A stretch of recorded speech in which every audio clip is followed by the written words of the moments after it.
Sumainyo ang Panginoon. At sumaiyo rin. Ang mabuting balita po ng Panginoon ayon kay San Mateo. Papuri sa iyo, Panginoon.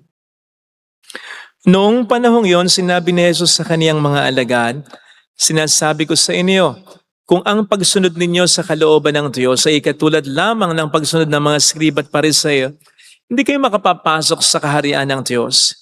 Narinig ninyo na nung una iniutos sa mga tao, huwag kang papatay, ang sino mang makamatay ay mananagot sa hukuman.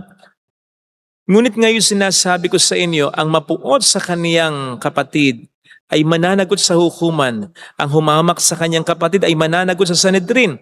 At sino mang magsabi sa kanyang kapatid, ulul ka, ay mapapasa apoy ng impyerno. Kahit kung naghahandog ka sa Diyos at maalala mo na may sama ng loob sa iyo ang kapatid mo, iwan mo muna ang iyong handog sa harap ng dambana at makipagkasundo ka sa kanya. Saka ka magbalik at maghandog sa Diyos. Kung may magsakdal laban sa iyo sa hukuman, makipag-ayos ka sa kanya habang may panahon bago kanya iharap sa hukom. At kung hindi ibibigay kanya sa hukom na magbibigay naman sa iyo ng tanod at ikaw ay mabibilanggo, sinasabi ko sa iyo, hindi ka makalalabas doon hanggat hindi mo nababayaran ng kahuli-huliang kusing." Mga kapatid, ang mabuting balita po ng Panginoon. Pinupuri ka namin, Panginoong Hesukristo. Welcome sa Our Lady of Lazaret Quasay Parish kung saan ayos lang umiyak. Sasamahan tayo ng mahal na ina sa pag-iyak at sa pagdarasal upang maging maayos ang lahat. Banal po ba kayo sa tingin ninyo? Siguro mas magandang tanong, gusto niyo po bang maging banal? Yung totoong banal, hindi yung banal na aso lang. Kailangan nating maging banal. Dapat nating gustuhin maging banal kung gusto nating makasama ang Diyos. Sapagkat ang mga banal ang siyang nakakasama ng Diyos sa kalangitan. Besides, ito ang gusto para sa atin ng Diyos. Ang sabi po sa 1 Thessalonians 4 verse 3, "Be holy, for it is God's will for you." Maging banal daw tayo, sapagkat yun ang kalooban ng Diyos para sa atin. Ang sabi pa ni San Pedro sa 1 Peter 1 verse 15, "Because as the one who called you is holy, so be holy in everything you do." Sapagkat ang tumawag sa iyo ay banal, maging banal ka sa lahat ng ginagawa mo. Sa mga magulang na narito, hindi nga po ba gustong-gusto nyo kapag may magandang nakukuhang katangian sa inyo ang anak ninyo? Namamana o ginagayang katangian. Yung maganda. Halimbawa, yung ganda ng inyong mga mata, yung tangos ng inyong ilong nakuha niya, yung kagalingan ninyo, yung katalinuhan ninyo, yung kabaitan ninyo, yung pananampalataya ninyo, yung pasensya ninyo, di ba? And so, you say, saan pa ba magmamana? Kanino pa ba? Obvious naman sa akin lang. Proud kayo kapag may magandang namamana o ginagaya sa inyo ang anak ninyo. Palagay ko ganun din ang Diyos. At sa lahat ng kanyang mga magandang katangian, ang isa sa pinakahinahanap niya, palagay ko, sa atin ay ang kanyang kabanalan. Kaya nga sabi mismo ng ating Panginoon, "Be holy as your heavenly Father is holy." Hindi naman sinabi ng Panginoon, "Be generous, be truthful, be patient as your Father in heaven is." Hindi. Ang sabi at ang utos, be holy. Ang maging banal daw tayo. Naalala ko po tuloy yung kwento tungkol sa isang duwag na sundalo o kawal ni Alexander the Great. Alam naman po natin ang pinakakatangian na lutang-lulutang kay Alexander the Great, diba? Yung kanyang tapang. As a matter of fact, meron daw instance na ganito in 334 BC nang sila'y magland sa Asia Minor in order to face a mightier Persian Empire. Ang ginawa ni Alexander the Great, pinasunog niya ang lahat ng mga barkong sinasakyan nila papunta ron sa Asia Minor, para wala nang balikan. Para sabihin sa kanyang mga tauhan, matindi yung kalaban natin, pero hindi pwedeng mag-retreat. Wala na tayong sasakyan pabalik sa ating pinagbulan. So it's either we defeat them or we die here. Ano siya katapang? Yan, marami siyang nasakop eh. Anyway, ito yung kwento tungkol sa kanyang kawal na duwako nga, nagre-retreat sa isang laban. Tinanong daw ni Alexander the Great, "What is your name?" "Sir, Alexander, sir. Alexander." Sabi daw ni Alexander the Great, "It's either you change your name or you change your character. If your name Alexander, then live, fight like Alexander." Mga kapatid, tayo mga anak ng Diyos. Dapat nakikita sa atin ang pinakakatangian ng Diyos. Ang kabanalan niya. At tayo rin ay pinangalanan ng Diyos. Tayo nakapangalan sa Diyos, sa ngalan ng Ama at ng Anak ng Espiritu Santo, nang binyagan tayo bilang mga Kristiyano. So dapat talaga mag-strive for holiness tayo. Otherwise, magiging anak lang tayo ng Diyos, pero hindi tayo anak na kinalulugdan ng Diyos. Maging Kristiyano tayo sa pangalan lang, pero hindi talaga sa diwa. Hindi po sapat na kabanalan yan. Kulang na kabanalan yan. Hindi nakararating sa langit ang mga may ganyang kulang na kabanalan. Narinig po natin bilang pang-suporta sa puntong ito, ang sabi ni Kristo patungkol sa mga Skriba at Pariseyo. Warning niya sa atin, kung ang kabanalan ninyo o ang pagsunod ninyo sa kalooban ng Diyos ay katulad lamang ng pagsunod o kabanalan ng mga Skriba at Pariseyo, hindi kayo makapapasok sa kaharian ng langit. Ano bang pagsunod ng mga Skriba at Pariseyo? Simple lang, panlabas lang. Hindi galing sa loob. Kaya naman, itong mga Skriba at Pariseyo, bagamat nakagagawa ng mabuti, nakapagdarasal, nakapag-aayuno, nakapaglilimos sa mga tao, hindi lang maggawang mahalin ang mga makasalanan. Sapagkat nanggagaling sa loob yan Yung pagmamahal sa mga makasalanan, nanggagaling sa loob yan At magagawa lamang yan ng taong pinaghaharian talaga ni Kristo sa kanilang kalooban. Kaya nga, yan ang isa sa pinakasukatan ng kabanalan. Kailan ba ako nagdadrive? Nang singitan ako ng isang elf. Muntik na akong magain Nagulat ako. And coming from behind, kay ganda-ganda ng pila, traffic sisingit, pero yung singit niya talagang pwede kang banggain. So binusinahan ko ng matindi. Sa halip naman sorry, umabante rin. Inabantihan ko rin. Hindi ko talaga pinasingit. Binusinahan ko ulit ng matindi. Inis na inis ako. Pero nang mahimasmasan ako, nainis na ako sa sarili ko. Kasi naisip ko, parang nasasayang lahat ng mga ginagawa ko mabuti. Sapagkat para sa isang taong sa paligid ko hindi sa akin naging mabuti, ay hindi ko nakuhang maging mabuti. In that sense po, pwedeng kulang o peke ang kabutihan ko. Sapagkat ang sukatan ng totoong kabanalan ay yung hindi ka manghusga, hindi ka manlait, hindi ka gumawa o hindi ka makapag-isip ng masama kahit sa isang taong nakagawa ng masama. Hindi naman sa kukonsintihin natin ang kasalanan. Hindi.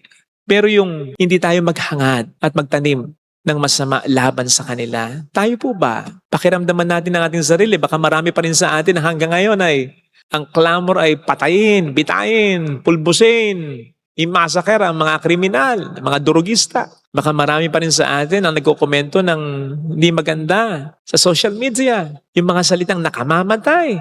Yung mga salitang ka-level ng ulul, ka-level ng pagmumura. Ilan sa atin ang mapanghusga ay hindi po totoong kabanalan yan. Will fall very short of the holiness required by Jesus. Hindi ko po alam talaga ang pinakaibig sabihin ng banal na aso Pero kung ikukonekta po natin sa ating pagninilay, alam naman na po natin ng aso.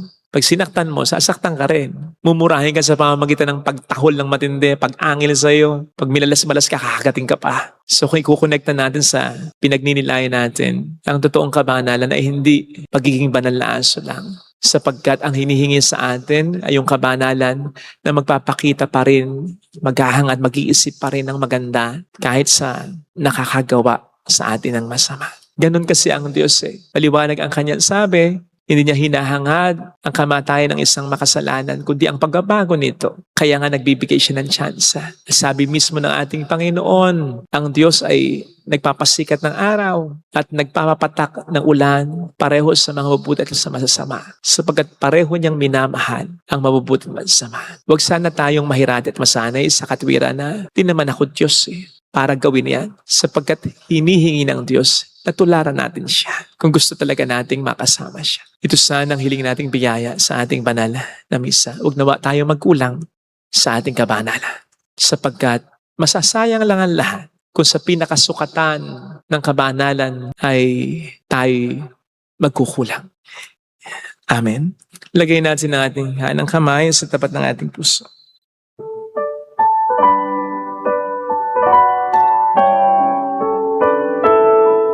Awitin natin. Alam kong may magagawa ang Diyos.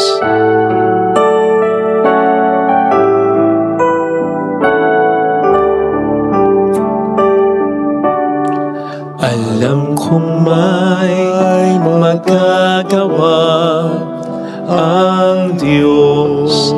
Alam kong may magagawa ang Diyos. Alam kong may magagawa ang Diyos.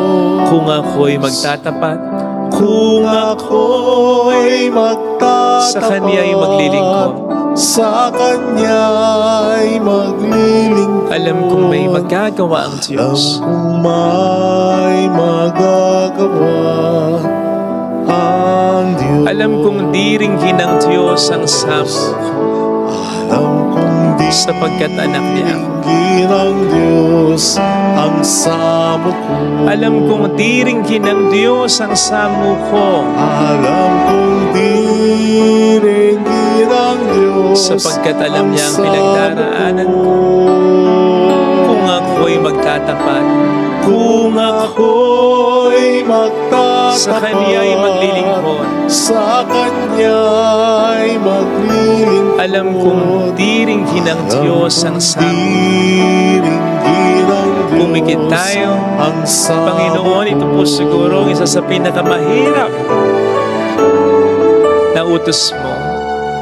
Ang maghangad, mag-isip, pa rin kami ng maganda, maayos.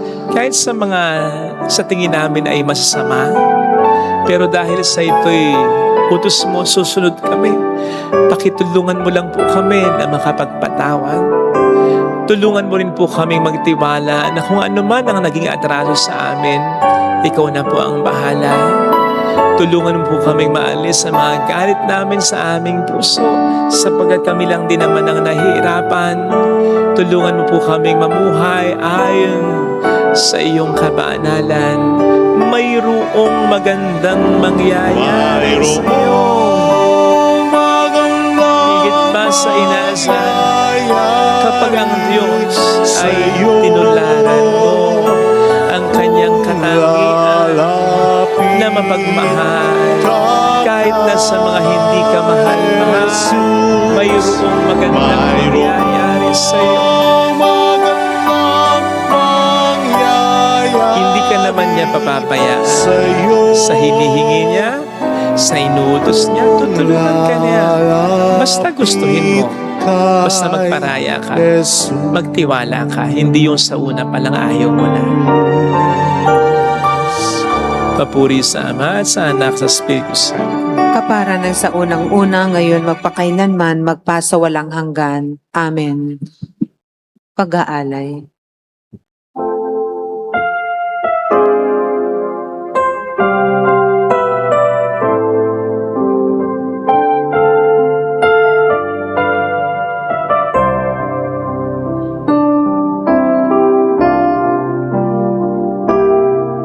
Mula sa iyo ang handog na ito, muli ay handog ko sa iyo. Patnubayan mo't paghariang lahat ayon sa kalooban mo. Kunin mo, Diyos, at tanggapin mo ang alak at tinapay na handog ng pag-ibig sa gisag naming bayan mo. Ang handog na ito ay babaguhin mo, magiging katawan at dugo mo. Manalangin tayo, pang ating handog ay maging kalugod-lugod sa Diyos Amang makapangyarihan. Tanggapin nawa ng Panginoon itong paghahain sa iyong mga kamay, sa kapurihan niya at karangalan, sa ating kapakinabangan at sa buong sambayanan niyang banal. Ama naming lumikha, tanggapin mo ang aming mga alay na niloob mong magdulot ng iyong pakikipagtipan upang ito ay aming mapakinabangan bilang tagapagbigay ng iyong paglingap at pagmamahal sa pamamagitan ni Hesus Kristo. kasama ang Espiritu Santo magpa sa walang hanggan. Amen. Sumainyo ang Panginoon. At sumaiyo rin. Itaas sa Diyos ang inyong puso at diwa. Itinaas na namin sa Panginoon. Pasalamatan ang Panginoong ating Diyos. Marapat na siya ay pasalamatan. Ama naming makapangyarihan, tunay ngang marapat na ikaw ay pasalamatan sa pamamagitan ni Hesukristo na aming Panginoon. Sa pagbabakasakali mong kami bubuti, isinugo mo si Hesukristo upang pangunahan kami. Bilang pagsunod sa iyong atas na bigay, ipinahayag ng iyong anak ang iyong kalooban ng mga pitdukha ay kanyang damayan. Ngayon ay iyong inihahandog ang pagkakatong aming maisaloob ang kanyang ganap at kusang paglilingkod upang sa iyo lagi kaming makasunod. Kaya kaisa ng mga anghel na nagsisiawit ng papuri sa iyo ng walang humpay sa kalangitan, kami nagbubunyi sa iyong kadakilaan. Santo, Santo, Santo, Panginoong Diyos ng mga hukbo, napupuno ang langit at lupa ng kadakilaan mo. Hosana sa kaitaasan. Pinagpala ang naparirito sa ngalan ng Panginoon. Hosana sa kaitaasan. Ama naming banal, ikaw ang bukhal ng tanang kabanalan, kaya't sa pamamagitan ng iyong Espiritu, gawin mong banal ang mga kaloob na ito, pang para sa amin ay maging katawan at dugo ng aming Panginoong Hesukristo. Bago niya pinagtiis ang kusang loob na maging handog, hinawakan niya ang tinapay, pinasalamatan ka niya, pinaghati-hati niya iyon, iniabot sa kaniyang mga alagad at sinabi, "Tanggapin ninyong lahat ito at kanin. Ito ang aking katawan na ihahandog para sa inyo."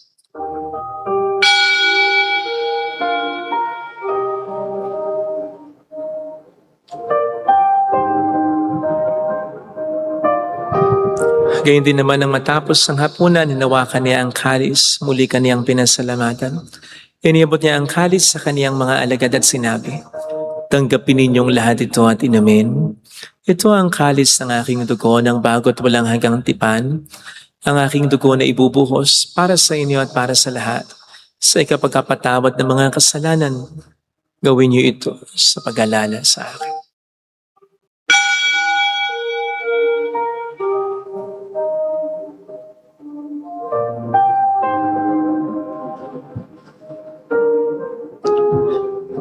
Ang misteryo ng ating pananampalataya. Si Kristo'y namatay, si Kristo'y nabuhay, si Kristo'y babalik sa wakas ng panahon. Ama, ginagawa namin ngayon ang pag-alaala sa pagkamatay at muling pagkabuhay ng iyong anak. Kaya inialay namin sa iyo ang tinapay ng buhay at ang kalis ng kaligtasan. Kami nagpapasalamat dahil kami iyong minarapat na tumayo sa harap mo para maglingkod sa iyo. Sinasamo namin kami na magsasalo sa katawan at dugo ni Kristo ay mabuklod sa pagkakaisa sa pamamagitan ng Espiritu Santo. Ama, lingapin mo ang iyong simbang laganap sa buong daigdig. Puspusin mo kami sa pag-ibig. Kaisa ni Leon na aming Papa, Dennis na aming Obispo at ang Tanang Kaparian. Alalahanin mo ang mga kapatid naming nahimlay nang may pag-asang sila'y muling mabubuhay, lalo ng aming mga ipagdarasal. Saglit nating ipanalangin ang mga kakilala nating yumao na.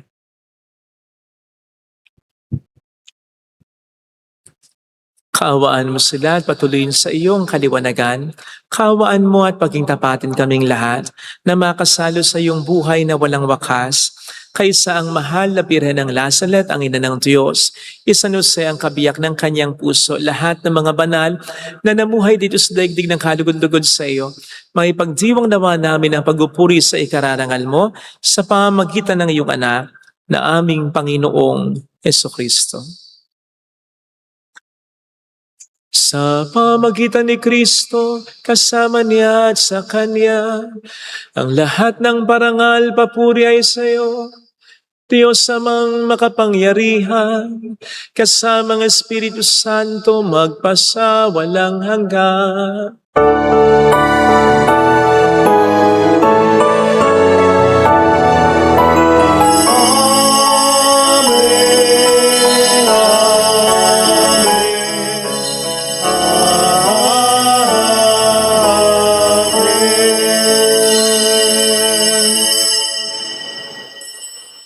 Tumawag tayo sa ating Ama.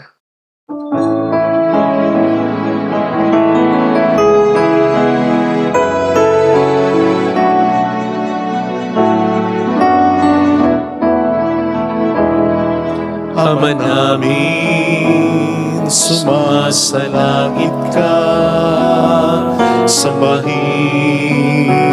ang ngalan mo, mapasa amin ang kaharian mo, sundin ang loob mo dito sa lupa para nang sa langit.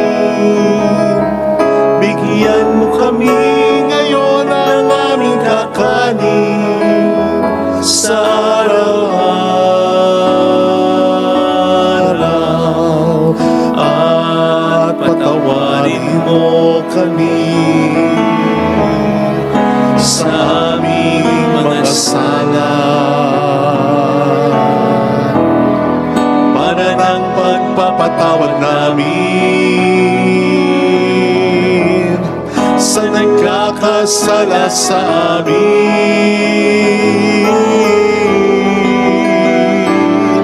At huwag mo kami ipahintulot sa tukso,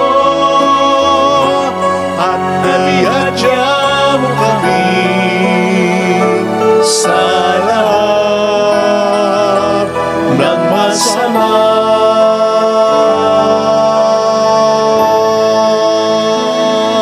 Iniling namin kami adya sa lahat ng masama, pagkalooban ng kapayapaan na araw-araw, iligtas sa kasalanan, samantalang aming pinaghahandaan ang dakilang araw ng pagpapahayag ng tagapagligtas naming sa Heso Kristo. Sapagkat iyo ang kaharian, ang kapangyarihan at ang kapurihan, magpakailanman. Amen. Panginoong Heso Kristo, sinabi mo noon sa iyong mga alagad, sinasabi mo rin sa amin, kapayapaan ang iniiwan ko sa inyo, ang aking kapayapaan ang ibinibigay ko. Tunghayin mo ang aming pananampalataya, huwag ang aming pagkakasala. Pagkalooban mo kami ng kapayapaan at pagkakaisayon sa iyong kalooban. Kasama ang Espiritu Santo magpasa walang hanggan. Amen. Ang kapayapaan ng Panginoon ay sumainyo daw ang lahat. At sumaiyo rin. Magbigayan tayo ng kapayapaan sa isa't isa. Kapayapaan, peace be with you. Kordero ng Diyos na nag-aalis sa mga kasalanan ng sanlibutan, maawa ka sa amin.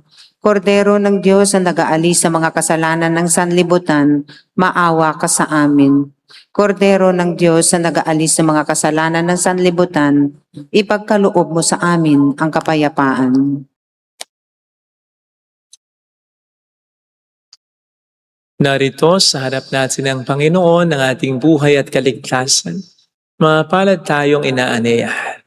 Panginoon, hindi ako karapat-dapat na magpatuloy sa iyo, ngunit sa isang salita mo lamang ay gagaling na ako.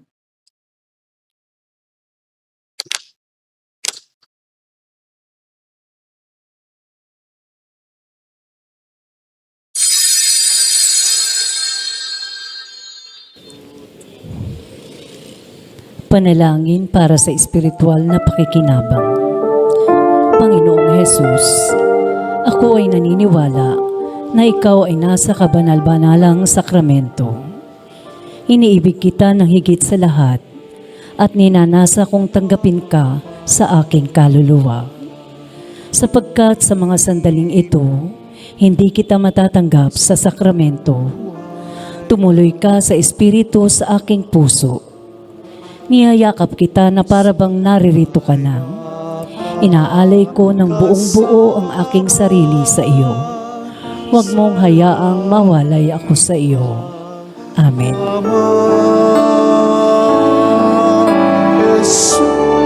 Jesus, ako'y di dapat sa'yo ay tumanggap, ngunit sa salita mo ay gagaling na ako.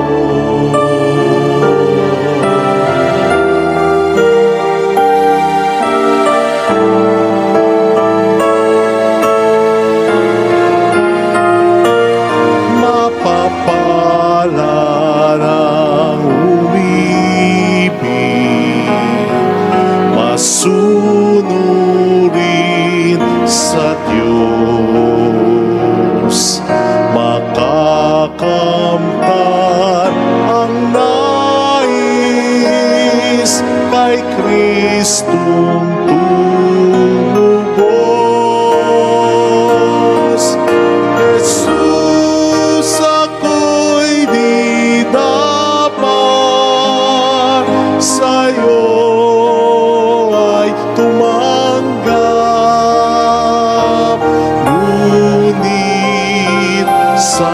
salita mo ay gagaling na ako. Jesus, ako'y di dapat sa'yo ay tumanggap, ngunit sa salita mo ay gagaling na ako.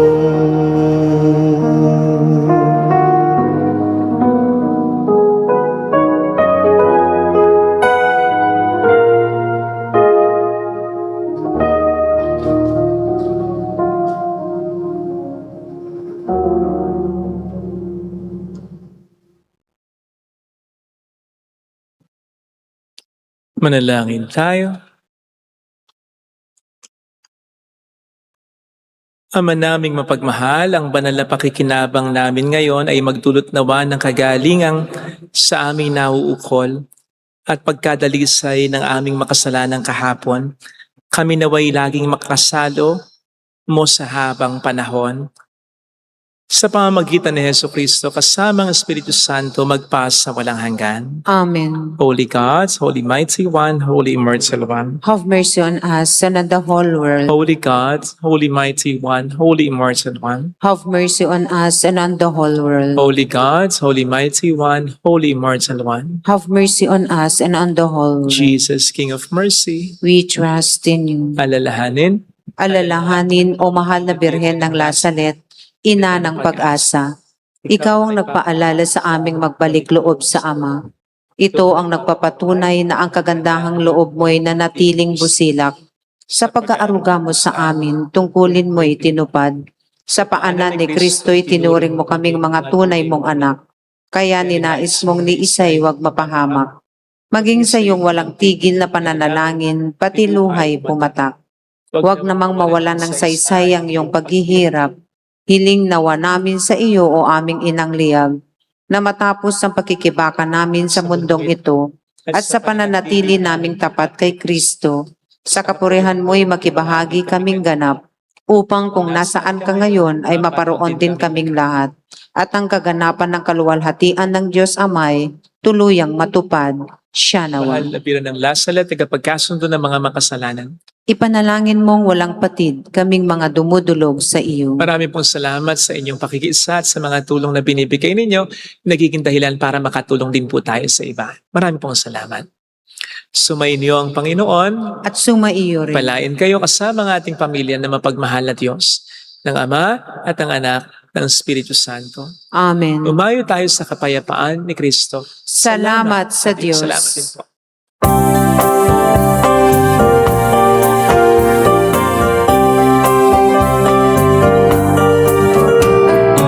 Aming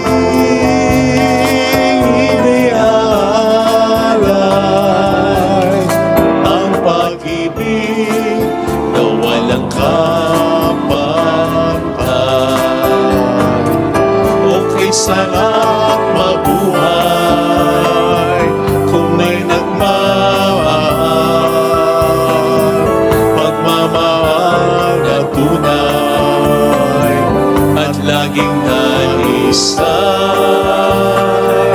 Ang Birhen kong umibig ay walang sintamis, pagsintang sa nalinis sa iyo hanggang langit.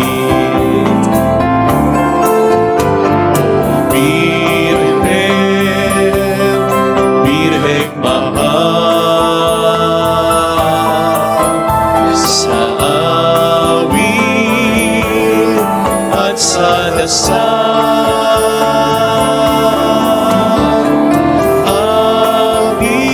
aming iniaalay ang pag-ibig na walang kapantay.